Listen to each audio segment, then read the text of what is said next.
Welcome to Hard Talk. I'm Stephen Sacker. Think of Israel's turbulent history since the '67 war, and you think first of the political leaders, Golda Meir, Begin, Rabin, Peres, and now Netanyahu. Other crucial figures in Israel's story spent more time in the shadows, like my guest today, Avi Dichter, who was head of the Shin Bet, Israel's internal security service, for 5 years. Only later did he enter politics as a minister and now a parliamentary ally of Prime Minister Netanyahu. So how does this gatekeeper of Israel's security see his country's future?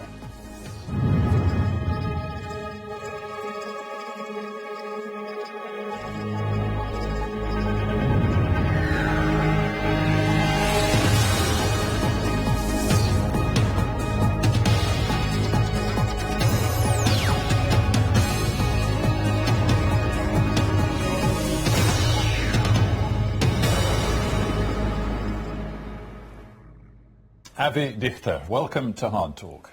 Pleasure being here. I want to begin with a phrase peddled by the American writer Arthur Hertzberg. He talked about Israel wrestling for 5 decades with his phrase, the tragedy of victory in the '67 war. Do you know what he means by that?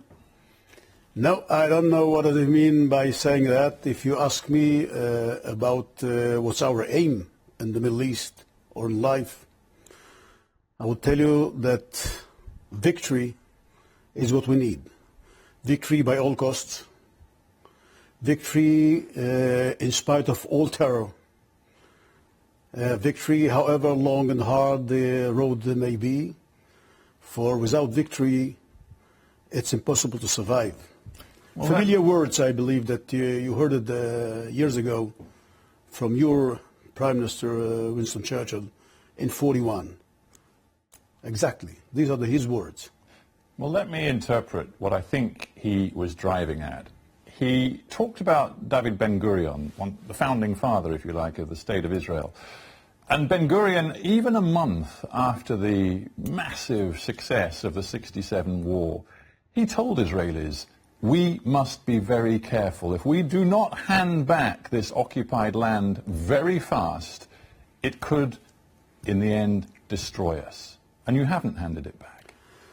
Well, you're speaking probably only on the West Bank and Gaza Strip.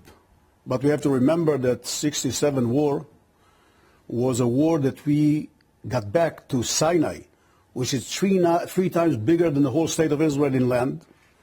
We got the Golan Heights, that was a threat to the state of Israel, to the northern part of Israel, for years, since '48 up until '67. At least Golan Heights is, till today, under the Israeli hands, and we know exactly what's going on in Syria. And Sinai Peninsula, 3 times bigger in land than the state of Israel, was given back to the last centimeter in the peace treaty with Egypt. Yes, it was. And the point about Sinai is that there were some Jewish settlers, but in essence it was a land really with very few people. It's a question of the people. 50 years almost of occupation of millions of Palestinians. You're right, the West Bank is the focus of this conversation, East Jerusalem as well.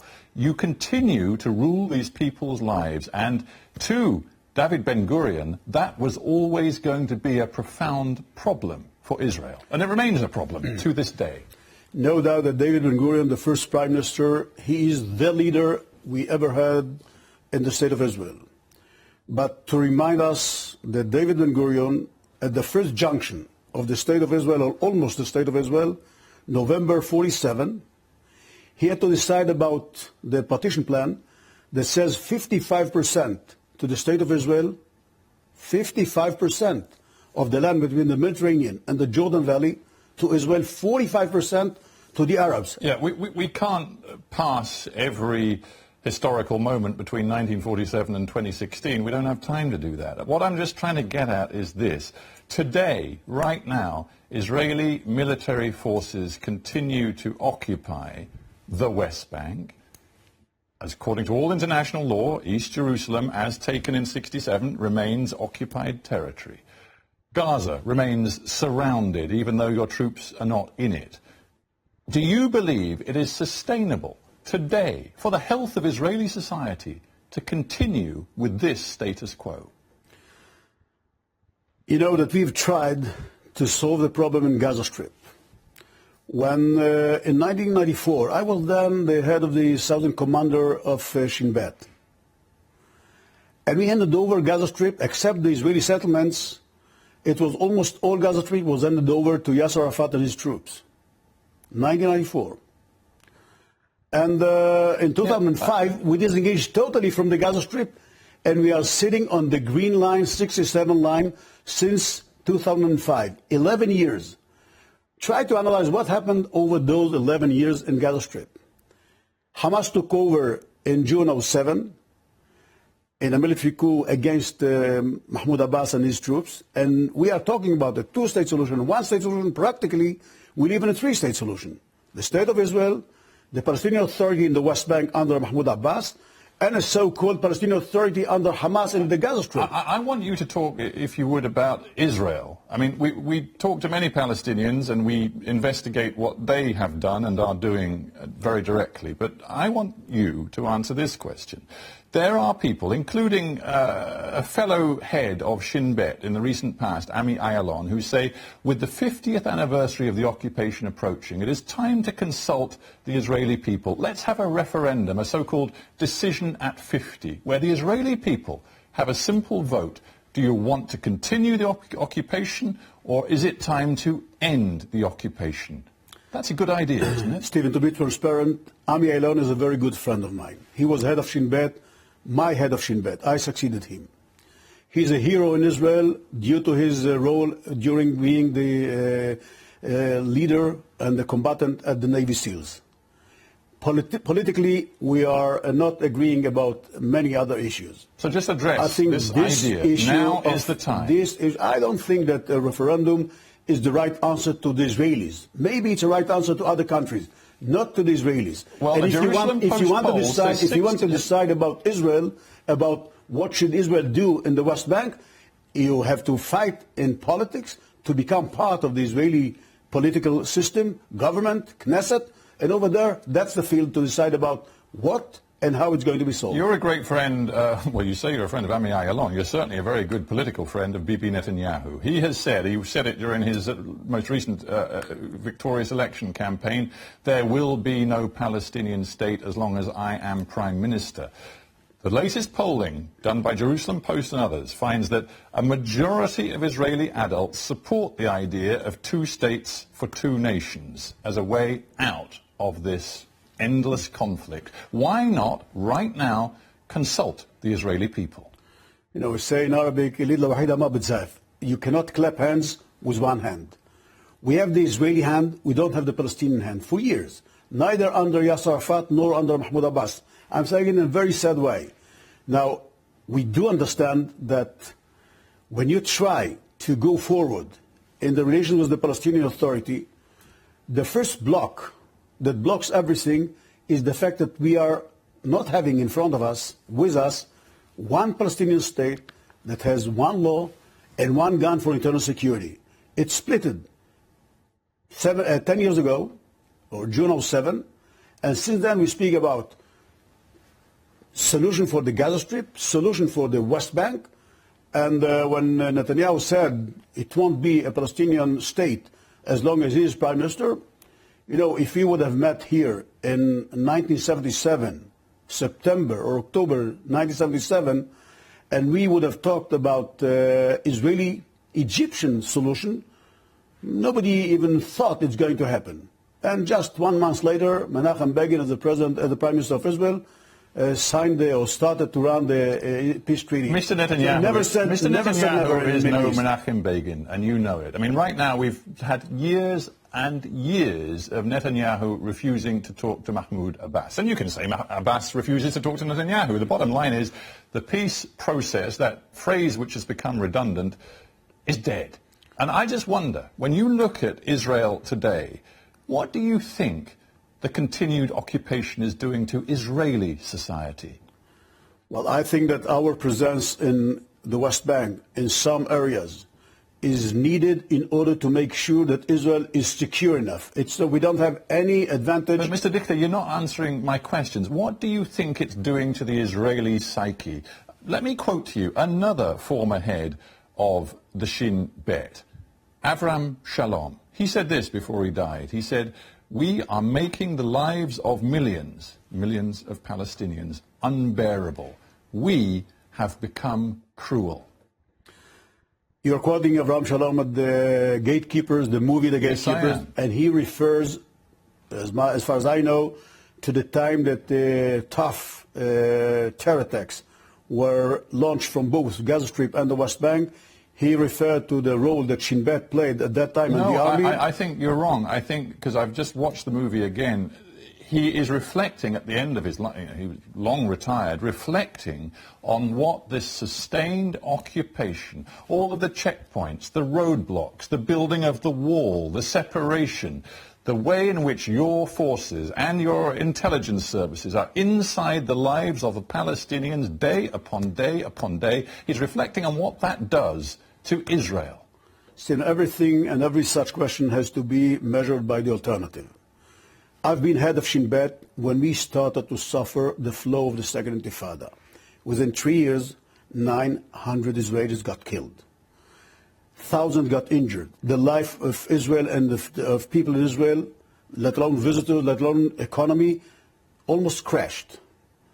And the only way to block it was by building the barrier, building the fence, putting checkpoints, whatever, and pouring a lot of thousands of soldiers and security people into the area in order to bring it down. Now, and if I may add one more thing, by accepting the killing of civilians. You, as head of Shin Bet, gave the green light, for example, for the dropping of the bomb on the home of Sheikh Salah Shahade, killed a dozen people, most of them innocent civilians.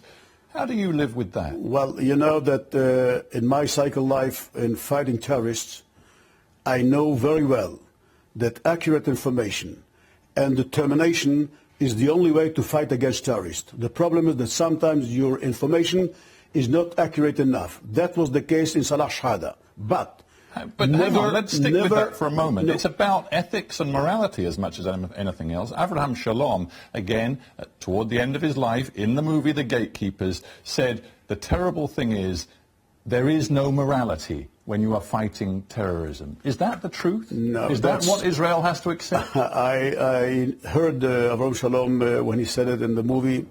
I think he was wrong. I know personally. Well, where's the morality in killing a dozen civilians? From my 45 years in fighting terrorists, I know exactly what does it mean to neglect terrorists just because some kind of international pressure.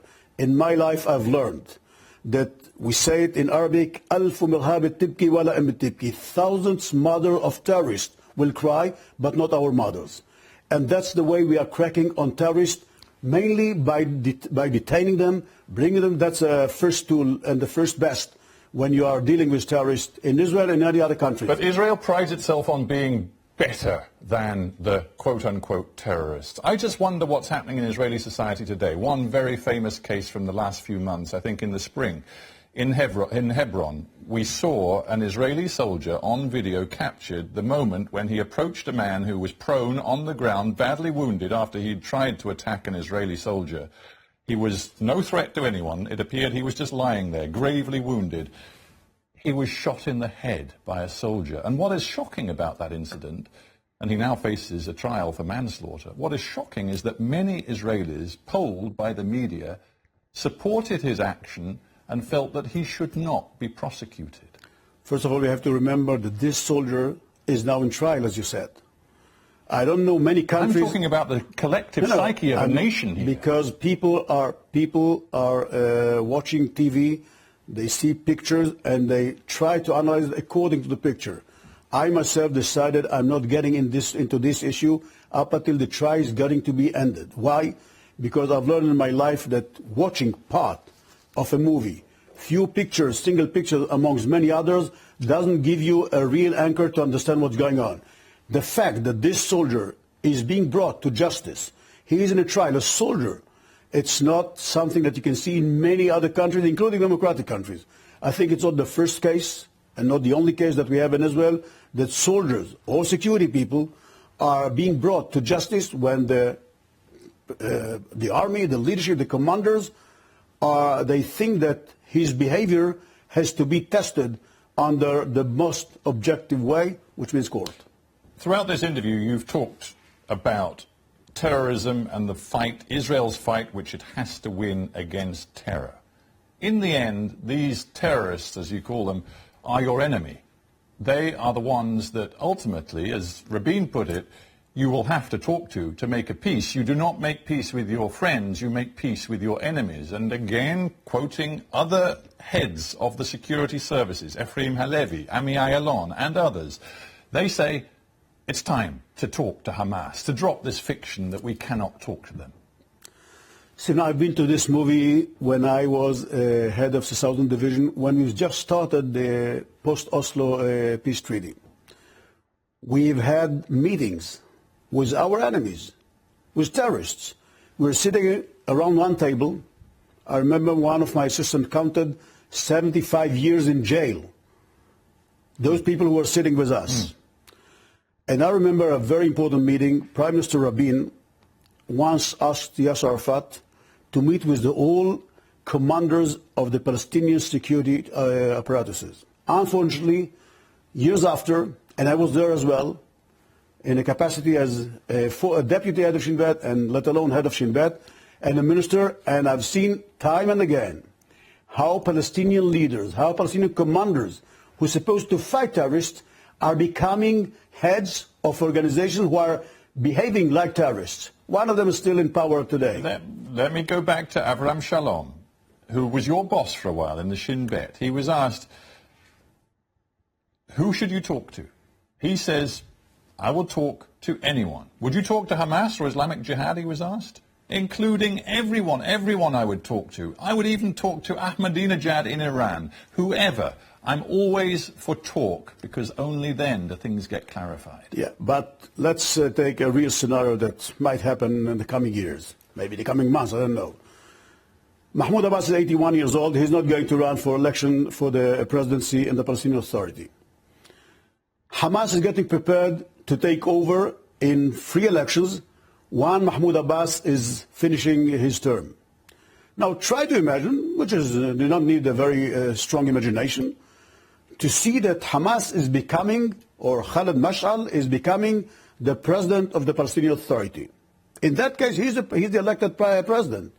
Now the question is whether he's going to accept the Palestinian agreement with Israel, the peace treaty from Oslo, Cairo, Washington. You won't know what he's going to accept or what his strategy might be if you don't talk to him. No, but he's not the president yet. No, of course not. But anyway, let's not kid ourselves for one second that Israel hasn't already put out contacts over many years to Hamas. This is a fiction. But the bottom line is, if you are to be serious about peace, you will ultimately have to talk to people like Khaled Mash'al.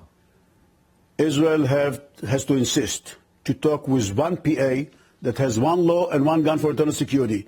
The only man that I know, the official man, the elected person, although it was 12 years ago, the last and the first election that Mahmoud Abbas was elected. He is the man that we are obliged to talk to. If tomorrow there will be someone else, whether from Fatah movement, from Hamas, or from any other movement, and he's going to be the president, the state of Israel and the leader of Israel will have to understand whether he accepts or not. If he doesn't accept, it's a new game. You know, when in Egypt the Muslim Brotherhood came into power in 2011, they didn't touch Israeli-Egyptian peace treaty. They didn't touch it. I'm not sure that Hamas, who is part of the Muslim Brotherhood, are going to behave in the same way. It's sort of easier for you to focus on the negatives as you see them of Hamas than it is to talk about internal Israeli issues. But let me just very briefly ask you about Israel and its potential for massive civil strife. Some say even possibly tearing itself apart over the issue of settlements. Because again, if there is to be, in the longer run, a two-state solution, and some say it's now impossible, but if there is to be such a thing, hundreds of thousands of Jewish settlers on occupied land will have to be taken out. That could tear Israel apart. You know, I've been twice in this issue. In Sinai with the Egyptians, and in Gaza at the disengagement in 2005. Now, it's well understood that Israel in Jerusalem area will never be back to the line of 67, because today we have more Israelis, Jewish people, who live outside the 67 line than inside the 67 line in Jerusalem. To remind you, it doesn't make it any less illegal. No, it's Jerusalem. There's no way. There are so many neighborhoods in Jerusalem. Jerusalem will be totally different. I just want you, as a former head of Shin Bet, to say, does the Israeli state have the will and the strength to take hundreds of thousands of Jewish settlers out of the West Bank? Yes or no? Absolutely yes. And I think that when time comes and Israel will sign a peace treaty with our Palestinian neighbor, I can assure you that the society in Israel is much stronger than we even think it is. You know, I met once Elie Wiesel, Professor Elie Wiesel, who was a very good friend. He passed away a few months ago. And he told me a story that he was invited by President Obama to the White House, and President Obama asked him, he's a Holocaust survivor as well, Elie Wiesel, and Nobel Prize awarded. And he was asked by President Obama a very tough question. What's the meaning of the state of Israel for the Jewish people? And Elie Wiesel looked at him and answered, 2,000 years Jewish people were in exile. And if the state of Israel was not established in 48, there could be another round of 2,000 years in exile. But once the state of Israel was established in 1948, if God forbid this country is going to be destroyed, it might be the destruction of all Jewish people. I'm telling you, we do know it, we understand it, and that's why I'm telling you, the authorized regime in Israel, the government, once it decides to sign a peace treaty, it will be signed. Whatever is needed and whatever is derived from this decision will be implemented. We're almost out of time. Two quick questions. I need quick answers. Will there be a two-state solution in your lifetime? I think so. Second one. Look around the region. Look at the meltdown in Syria. Look at the forces of Islamist extremism beyond Israel's borders. Does Israel see this as threat or in some ways as opportunity? An opportunity to reach out to some of the quote-unquote conservative Gulf states, including Saudi Arabia, and to line those states up alongside you against Iran? There are some opportunities that lies in the situation in the Middle East, but we have to be very, very aware of one fact. We, in our terminology, in Hebrew, in English, we say the enemy of my enemy is my friend. It doesn't work in Arabic. In Arabic they say, Ana wa akhuya ala bin ammi wa ana bin ammi al-gharib, which means me and my brother against our cousin, and me and my cousin against the strangers. We shall always remain strangers. We have to keep it in our mind. So when Netanyahu goes to the UN and says, look, Israel now has better relationships with not just the world, but also many of the Arab countries, he's whistling in the wind. No, he's right, but in the Middle East, unlike many other parts of the world, in Europe, in some other parts, you normally get the treatment of respect him and suspect him. In the Middle East, you should say suspect him and respect him. We have to end there. Avi Dichter, thank you very much for being on Hard Talk. Pleasure. All right. Thank you very much indeed, Avi.